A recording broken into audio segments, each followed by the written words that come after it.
Hello there and welcome to Local for Leeds. It's my channel where we talk all things Leeds United and Leeds fans.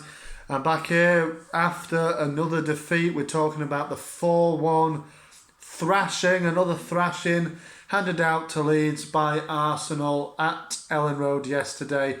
4-1 it finished. We're going to talk about this game here and I'm going to give my thoughts. As always, give me your thoughts. Any Leeds fans, obviously, where do we go from here? How on earth do we get out of this rut that we're in? Any Arsenal fans that made the trip up to Leeds to go to our road, I'm sure you enjoyed that one, a 4-1 win.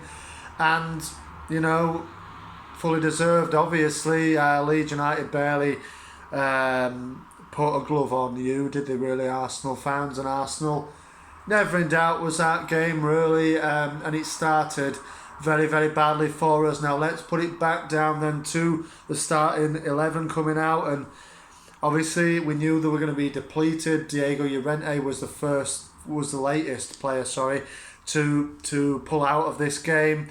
Is it COVID that he's got? But either way, it's another man down for Leeds, and it's sort of. There's about 10 first team players now we're missing, and it's showing. It's absolutely showing. Obviously, I'm going to try, as I might, to not mention the manager, but it's probably going to come out at some stage because I am frustrated with how Leeds United is playing, with how the tactics are. But ultimately, people will hide behind it's injuries, it's this, it's that. Well, let me say this, and this is my opinion. You can disagree with me, obviously, if you want to. Everybody has an opinion, but it's done. Marcelo Bielsa has to go very, very soon from Leeds United. It's just as simple as that. You know what I mean? It's the structure of the whole team. Obviously, you would say, oh, well, it's no fault of his own. No fault of his own, is it? Well, actually, I beg to differ with that. I think it is his own fault that we're getting so many injuries here. So many injuries. Because it's an accumulation of how we have played for the 3 years that he's been in charge now. The fourth season, obviously, he's in. It's an accumulation of the high-intensity press, the high intensity training sessions that he puts us through, and Bielsa's way of playing is not for the long term, and we've seen that sadly now. I think Leeds, we've hit a wall way before this game. Under Bielsa's stewardship, we've hit a wall. And the only way to change it is by changing the manager. And you can say all you like about, he's the man to keep us in, he's the man to keep us up. Who else is going to do it? But, somebody else will do it. Somebody else is going to come in and manage this club after Bielsa's gone. He's not going to be there to manage it indefinitely, is he? So, you know what I mean? He's got to go at some stage. For me, it's overdue. He needs to go, and like I said, the way he structures the team, I know there's so many injuries out, but like I've said, for me, it's Bielsa's doing. You know what I mean? It's the accumulation of the way he's trained, the way that we've played, and it's just chaos. It's turned into chaos, and the manager is a fall guy at the end of the day, and he just has to take it. He does take responsibility, but he has to, and it's just at the end of the line for me. It's long gone, the end of the line. But let me know what you think. Anyway, we're going to talk about this game. Obviously, we're depleted. Like I said, Drama comes in for his Premier League, first start in the Premier League. Robin Koch comes back more out of necessity. I did think this would happen. He partnered Luke Ayling in the back line and centre back. Drama was at right back, Dallas at left back, and it was always going to be a tough game this, but they just didn't help themselves. I think we first minute we got a corner, I think, and we looked like we were going to take the game to Arsenal a little bit, but from that moment on it was just all Arsenal. We shot ourselves in the foot, as we often do, with defensive problems. I mean, look at that first goal. I mean, some people call it foul. It's not a foul. Adam Forshaw has just taken one or two touches too many. Just turn, bang it out of play, mate. Just get it out. No need to look fancy. Just neat passing. Just bang it away from the goal. Again, I'm saying it again. It's one of these teams that we're playing the highest quality teams now. And Arsenal, I don't know why people were saying, oh, we might get something from Arsenal, this, that and the other. Arsenal are on form. They're playing well now under Arteta. We can't, it's not, it wasn't a given that we're going to get a point or anything from this game, and people were going on before the game as if this one was the best chance we had, as if we were almost going to get something. Well, no, Arsenal are playing well. Arsenal have some dangerous players, as we've seen there. Aubameyang, any Arsenal fans, let me know what's happening with him, because I must have missed something here. I don't know whether he's got COVID, has he? But he seems to have fallen out with Arteta, has he? I mean, let me know. I haven't really read much about it, but obviously he was missing. They didn't really need him. Obviously, Lacazette led the line. He was captain as well. Which, is he captain now altogether? I mean, again, Arsenal fans, let me know.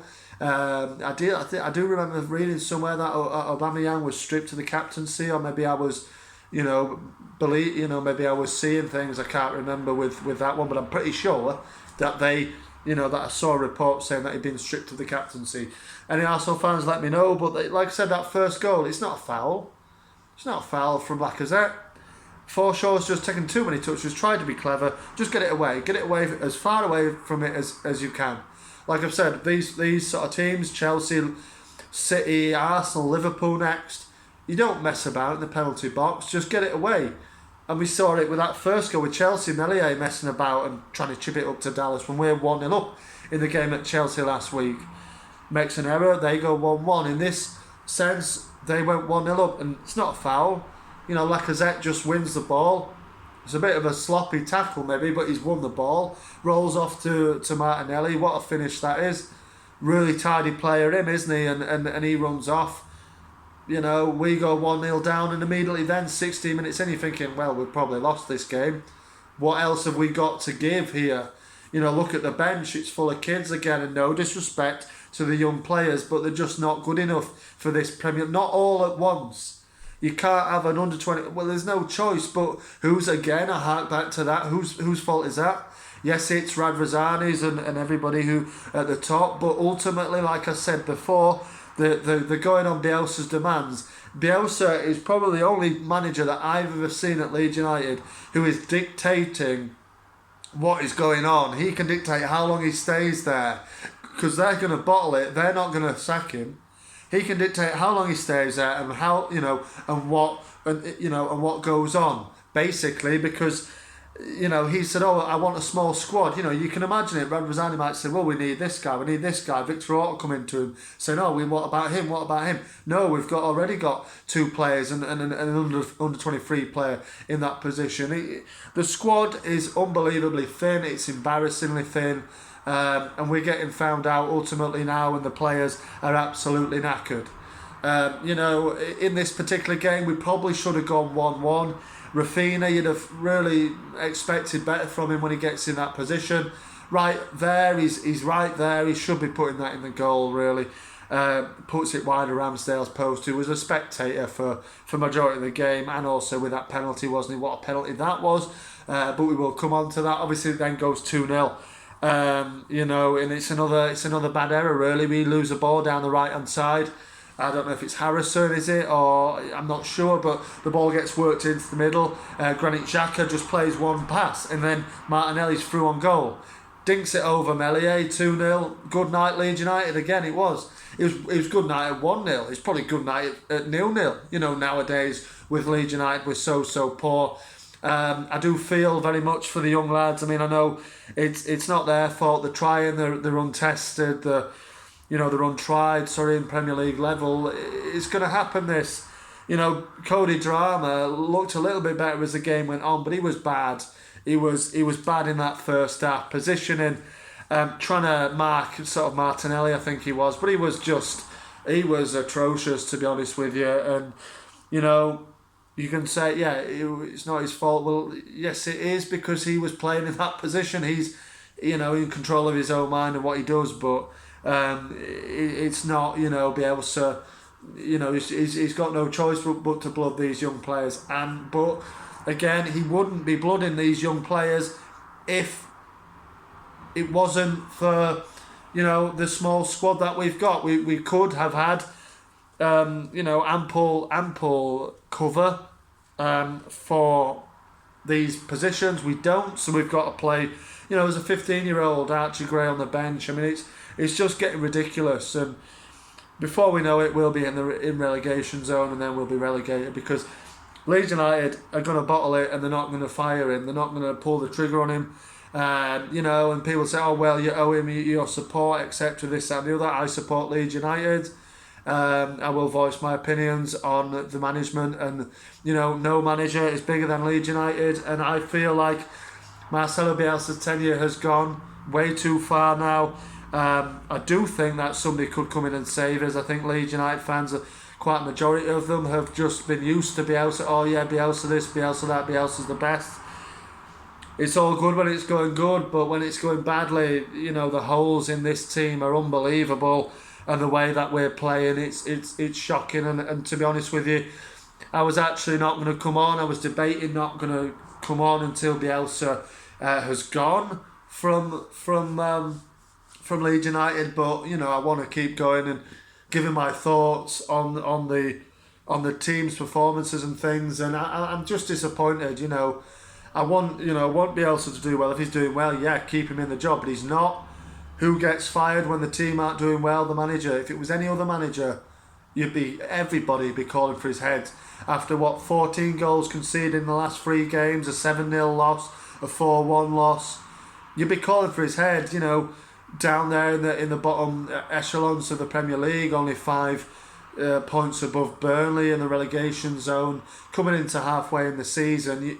You've got to pull the trigger. There's no other way of doing this. Otherwise, for me, he runs us even more into the ground, and we're playing sort of the under-10s.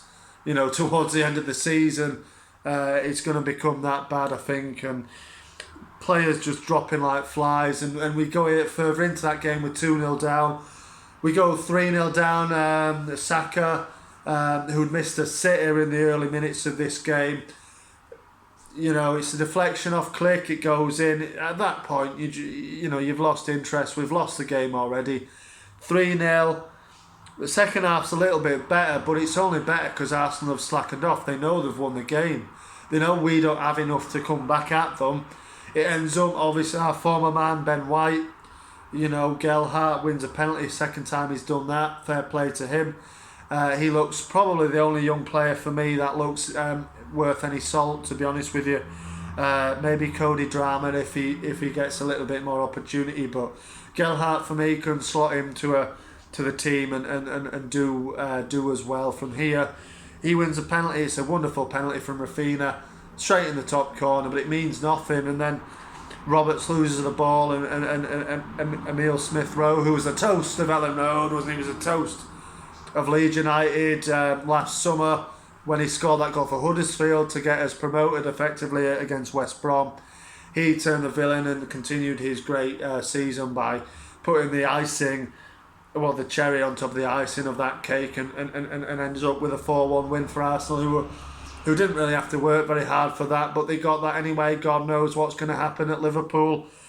I dread to think on Boxing Day what on earth is going to happen. I know Liverpool are missing Andy Robertson and things, and drawn 2-2. It was a bit of a topsy-turvy game, that one, wasn't it? But they came away with a point. I can't see anything other than a loss. I know it's a run up to Christmas. Merry Christmas, everybody. I know it's a bit depressing on the Leeds United side, but I hope everybody has a good day and a good Christmas time aside from these Leeds United fixtures, because we knew it was going to be hard. I didn't think it'd be this hard, and I didn't think really that I'd be calling for the manager's head so soon in the season. Obviously, I've been doing it now for a few months. I fully believe that a change in management is the only way forward now. Let me know, of course, what you think, but Liverpool's going to be a bloodbath on Boxing Day. I do believe it, but as long as it's football, you just never know, do you? But let's wait and see. I'm sure the lads will give it them all. I'm not saying there was none. It wasn't a lack of effort. Yesterday it was just a lack of quality, and Arsenal obviously have the quality they have, and are up there for a reason in this Premier League season this season. So therefore, it turns out by the time we play Liverpool, we've played the country's top 4 teams, current top 4 teams in 4 straight fixtures. So roll on Aston Villa really if that one's going to be played. Obviously COVID is coming quickly now and we don't know what's going to happen, but let's wait and see. But Bielsa out. I'm Bielsa out all day long. Let me know your thoughts, but it needs to change quickly. Thank you very much for watching anyway. Merry Christmas everybody, and marching on together. I will see you on the next one.